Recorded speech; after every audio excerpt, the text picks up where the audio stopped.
Today is Monday, February 25th. It is the 115th day of school, and there are 65 more days of school to go. Now here's Rachel with a few announcements. Yearbooks are now $45 and are selling until March 28th. The broadcasting classes are looking for new ideas for segments to add to our broadcast. If you have any ideas you'd like to learn about or that you're interested in, please email Ms. Johnson or Ms. Scherz your ideas. On February 26th, we will have spring pitch, and there will also be a basketball banquet 6 to 8 p.m. The character trait for February is engaging. Engaging is tending to draw favorable attention or interest. What did you do to be engaging? Not just know the lunch menu. Now here's this week's lunch menu. Monday we will be having steak and gravy or chicken and gravy. Tuesday, pizza or barbecue sandwich. Wednesday, chicken sandwich or fish sandwich. Thursday, grilled cheese sandwich or turkey and cheese sub with chicken noodle soup. And Friday we'll be having hot dog or hamburger. Now here's Danica with the healthy tip. This week's healthy tip is to wash your hands. It's so easy for students to spread germs to one another, and not washing your hands makes it even easier to do so. Hand washing is a simple way to prevent germs from spreading from many illnesses. Wash your hands throughout the day, but especially before mealtime, when you've been around people that are sick, and whenever you touch your eyes, nose, or mouth. Now to Shayla with the birthdays. We have 9 birthdays to celebrate this upcoming week. Jansen Ham, Grayson Hurley, Haley Allison, Mallory Lauder, Nick Painter, Elijah Bolton, Cameron Cobb, Chloe Marks, and Landon Taylor. We hope you all have a great birthday. Now to Danica with sports. The varsity baseball team has a home tournament that begins tomorrow at 5 o'clock. The JV softball team has a scrimmage on Wednesday in Rock Hill at 5 o'clock. Please know that all games are subject to change due to weather. You should check the Wildcat Facebook pages before you leave for the games. The middle school basketball team will have their banquet tomorrow in the cafeteria from 6 to 8 p.m. Now to Olivia with this day in history. On this day in history, on February 25th, in 1793, the first U.S. Cabinet meeting was held at George Washington's home. Now to Kathleen with the joke of the day. Why is Cinderella so bad at soccer?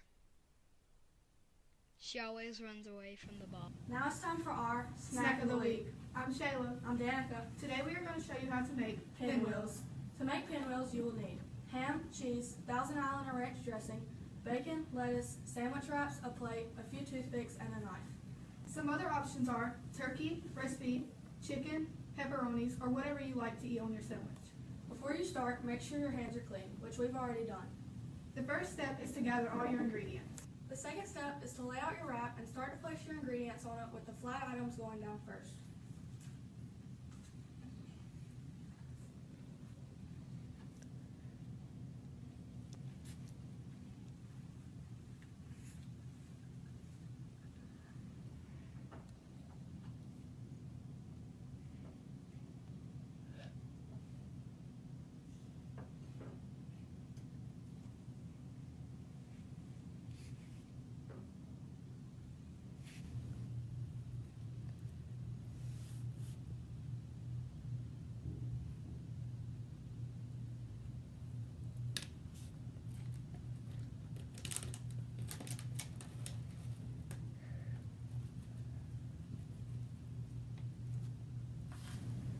Next, take your wrap and roll it up tightly, and place the toothpicks about 1 inch apart. Be sure the toothpicks go all the way to the bottom of the wrap.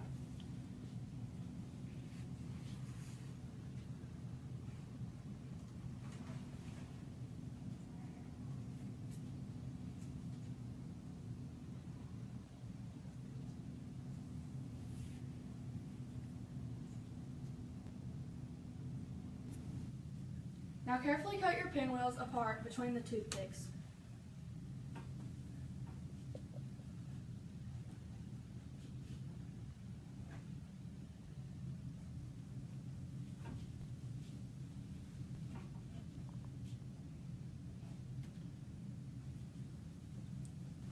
Let's see how our pinwheels taste.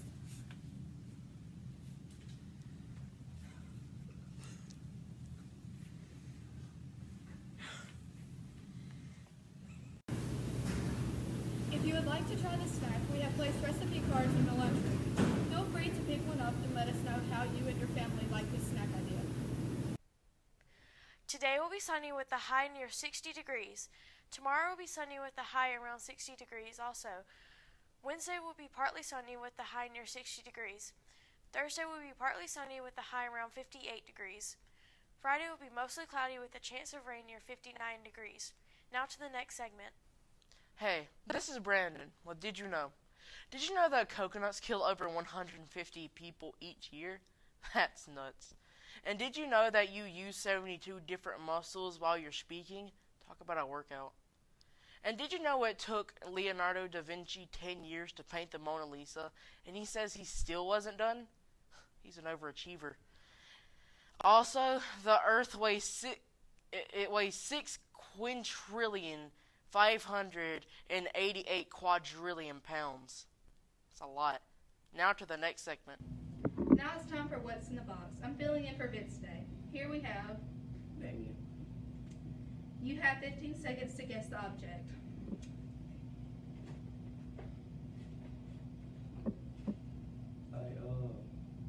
Bottle thing or whatever that goes around it. Yeah, it's one of the secure things that goes around the bottle. Alright, it's some student spotlight artwork, and it's 6th grader Trent Martin, and apparently he has some good artwork according to Miss Surratt. So, what inspires your artwork? Well, I like to make sure I get a good grade on it, so my sister used to teach me how to draw, so I've been drawing since a long time, so I just been getting gooder at it. Gooder? Do you think your artwork is that good? Yeah, but sometimes it looks messy, but I just go back and I redo it so it looks good. Do you like art at all, or? Yes, I love art. It's my favorite class in all of them. And, yeah. Well, thank you for your time. Now, on to the next segment. And now for an interview with our one and only librarian, Mrs. Whiteside. We're going to be talking about your fundraiser for raising money. What did you raise the money for?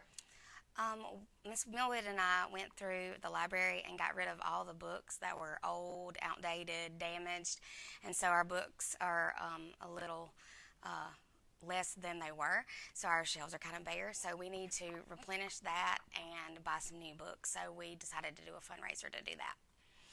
Okay. How much money did you raise so far? Ms. Julie hasn't gotten back to me with the final results, but if I had to guess, I'd say probably between snacks and the admission around $400 or $500. How many books are you planning to buy? Well, library-bound books are between $20 and $30 a piece, so they're pretty expensive, but we'll buy as many as we can until the money runs out. How much do you need to achieve your goal? Well, probably to fill the shelves back up to capacity, we probably need a couple of $1,000. What is still needed for the library? Lots and lots of books. But anybody who has a book that they want particularly in the library, all you have to do is ask, and I'll try to put that on the list and get that for them. Okay, thank you for your time. Now to the next segment.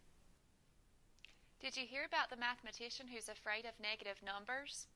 He will stop at nothing to avoid them. Hey there, we're live from the science fair place with the judges in here. They're somewhere in here. And we got Miss Ross, and she's going to answer some questions with us. So, when is science night?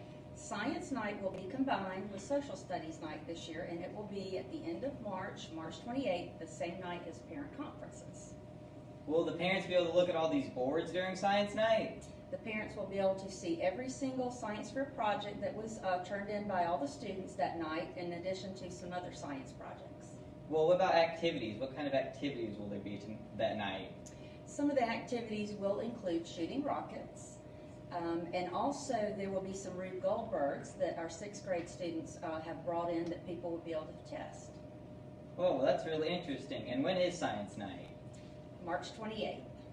Well, you guys heard it. So come March 28th, and you get to see all these boards with your parents. Have a great week. My heart will go on.